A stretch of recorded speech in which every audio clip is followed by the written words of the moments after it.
Hey fam, good morning, good afternoon, good evening, whatever side of the diaspora that you on. Welcome to the mental house. Or how does Stevie say it? Good morning, evening, friends. Here's your friendly announcer. I got some serious news to pass on to everybody. No, I'm not gonna sing no more. Um, actually, this video is is in response, or actually to clarify a little bit further, being that this is still Domestic Violence Month. Um, it is very important that I address, I think it was Herman 121, who um, said that I wasn't very clear on my stance of what all encompasses domestic violence.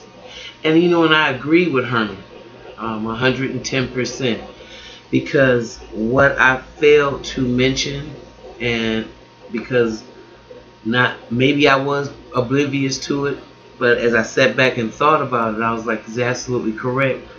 A lot of people don't think that sibling violence, when we talk about domestic violence, and a lot of us have grown up in homes where it was acceptable to tease one another. And I don't mean just a little bit, in jest, a little joking. But I mean talking about brutally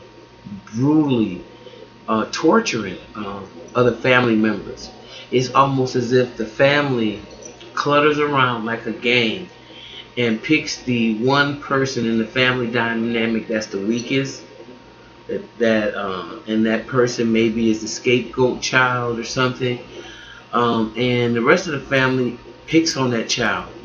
Well, my family had a scapegoat child.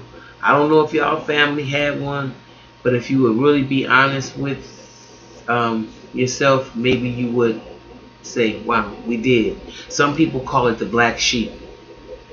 Those are all dysfunction, domestic violence, sibling violence. That's all domestic. Teaching your children or allowing your children to fight each other and not be able to verbally work out their differences is a problem. And sometimes when the parents are all engulfed in their own stuff, like um, how their relationship is going, or how they gonna pay the bill next month, or whatever we are engaged in as parents, a lot of times we don't do the emotional work that it takes to develop healthy human beings. And the reason I say that is because Herman's letter made me comment actually made me delve into the circumstance of a little a bit deeper. There's a family that I know, and they have a member of their family who's not the brightest bulb on the tree. And with that being said, most of the family members flunky this individual out. Every time they need some work done on their house, they call him, and he begins to fix all this stuff. They don't never, they don't want to ever give him any money, even for the appreciation for his time and coming over to do it. They take advantage of him, and not only does he do it for one person in the family, it's almost as if he does it for the whole entire family. It's almost as if the whole entire family is using this person, and there's some type of codependency going on with him, that he thinks that he has to do this stuff for these people because they're relatives. I gotta take care of family. Sometimes when men get married or find another woman, or their mother intrude on the relationship to the point where, it's almost as if this woman is competing with the mother. That's a form of psychological violence. And so when we really do begin to look at this scope, I guess, that we call domestic violence, it is pretty broad. Most of the times people want to just get stuck again on, don't ever, ever, ever hit a woman under any circumstances. And that cliche, without the other half being brought to the attention. Stephen A. Smith got suspended because he said, and a woman should not hit a man. All the feminists came out and made a big deal out of it, and I thought that was just so sick.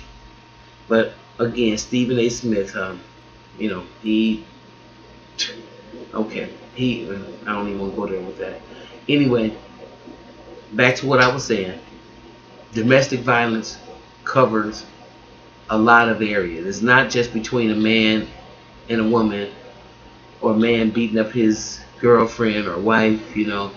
It starts in a home of violence. If you had parents that argued all the time in front of you, you were exposed to domestic violence, and the only way you can resolve situations with your significant other now is probably through arguing and using some of the same methods that you bore witness to your parents using against each other.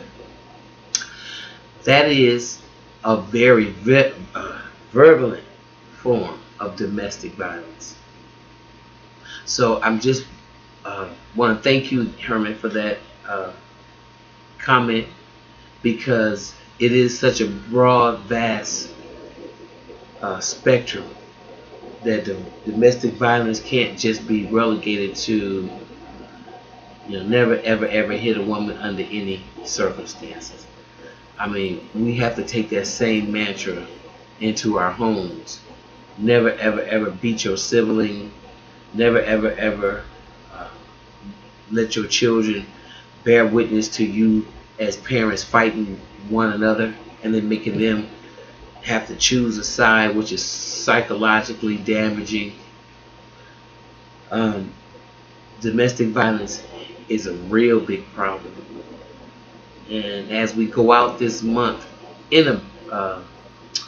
with domestic violence awareness, please keep in mind that sibling violence against one another and ribbing and all that stuff that we think is harmless, it really kills the kid's self-esteem. And when he goes to school, not only is he picked on at at the house for the black sheep, he goes to school, and then that same aura carries on with him and just opens him up to a whole lifetime of being mistreated. So thank you for listening. Be blessed.